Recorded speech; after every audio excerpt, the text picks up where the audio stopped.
Hello, YouTube. This is Jane and Ian. doing the Edinburgh Festival Fringe You had to think 2025. about it there, didn't you? I did. It's been a It's been a long day, yeah. and it's hot. Though we think it's raining now. Yes. So this is day 13, and this is something like the fourth. For today, yeah. Yeah, because we've just seen the fifth. Fifth, yeah. No. Yeah. Yeah. And yeah. Anyway, that's right. there's at least 50 videos. We've done over 50. Way We've over done 50, I think. Yeah, Yeah. we have. I'll link down below. Yeah. So this was Clean Slate, and I will read you what it says in the Summerhall brochure. Blowjobs, bleach, and beef bourguignon. A woman's domestic life crumbles as she is pushed to the breaking point by her boyfriend's relentless domestic incompetence. And you've been cast as the boyfriend.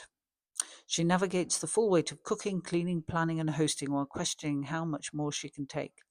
Clean Slate doesn't let you sit comfortably in the dark, it drags you into the mess. You're not merely watching, you're a witness, confidant, unwilling participant. One moment you're laughing, the next the air's thick with something unspoken. How many plates compile before they start being thrown? The first thing I want to say about this show is that if you don't like audience participation, do not go. Don't go. Because, I mean, it's mainly the people. It's sort of, it's in Surgeons' Hall, Gentleman's Locker, is it? Yeah. Yeah. And all the action happens in front of us, and we're sat either side of who's.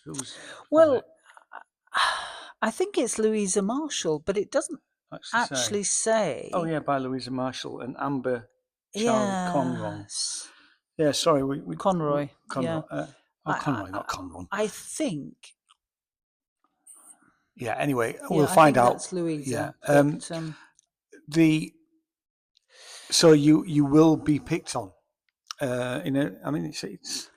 It was mostly people in the front row. Rows, occasionally further back, but generally, and you will be asked to do things. So you'll be asked to get up and participate. Yeah. Though, to be fair, if you were sitting in the back row, though that's very close to the action because you're not very far away, you might have to respond to something, but you wouldn't actually physically get up from the back row, to be fair. I think everybody in the two front rows at either side were. I was asked at least a couple of times. Well, you were asked 2 or 3 times. Well, we all did something. Yeah, everybody did something. Yeah.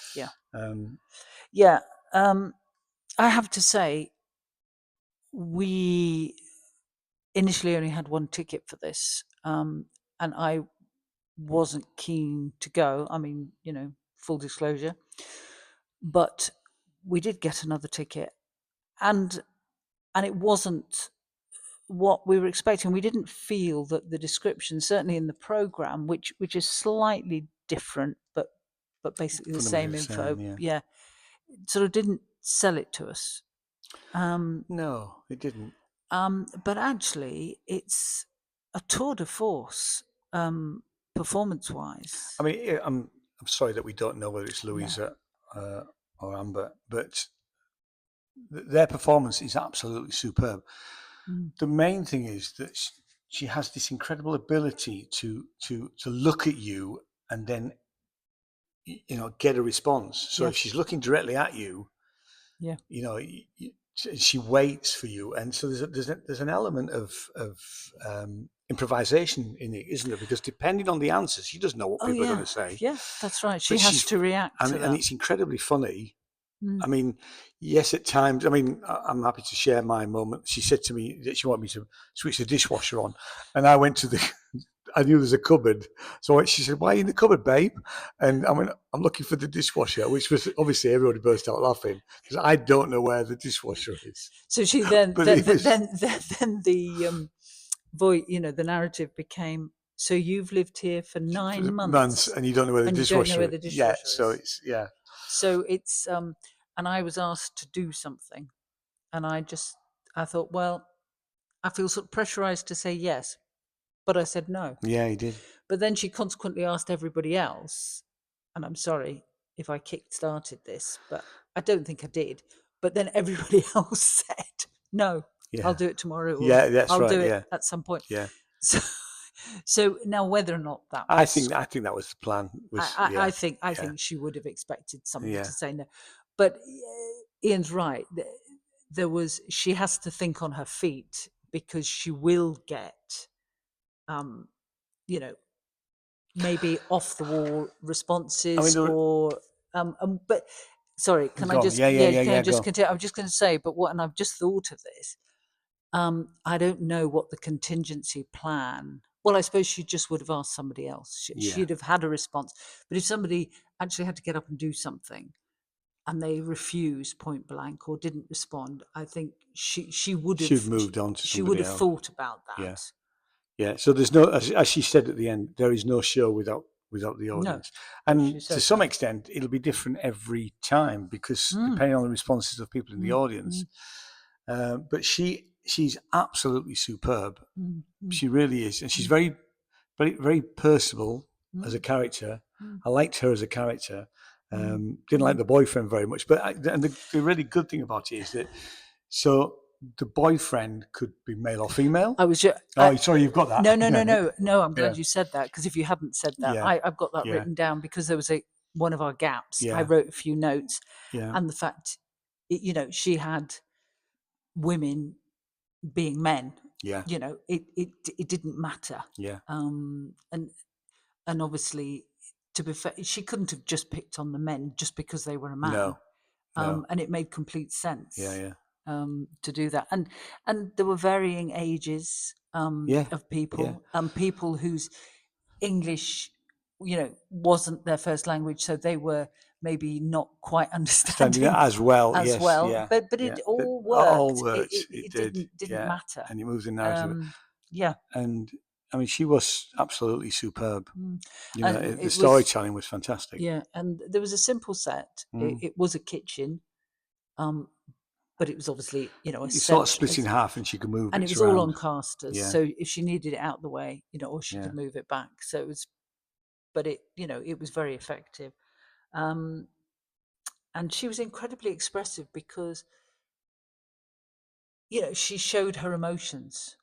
Absolutely, yeah. And she screamed and shouted at him at times. She was so frustrated with him, and very angry, and but other times she, was bending over, sort of, but she was quite happy to be the, I don't know. I was going to say it's like a domestic goddess. But, I was going to use that word.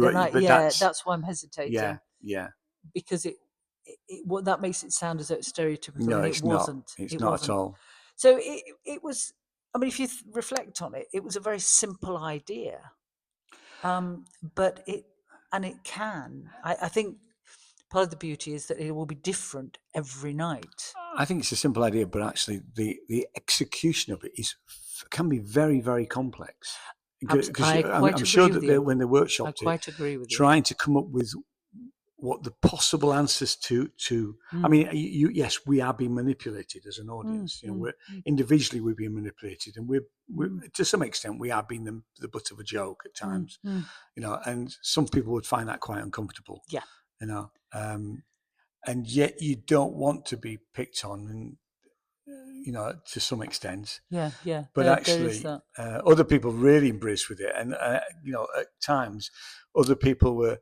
I mean, further along the row, were chipping in with things which weren't when she was actually looking at them as though they were the boyfriend. So people really got into it. It was superb. It was great. It was great, really, and it just wasn't anything like we'd expected. Interesting. And when's it on? I'm happy that I didn't miss out. Yes, I'm glad. Right. So let me take it from this, because this is better. This is more reliable. Right. So it's at Summerhall. It's in the former gents' locker room. It is on now right through to the 25th, not Monday the 18th. It's on at 10 to 6 in the evening. It's an hour long, and it's £17. It's really good. How many stars? Good.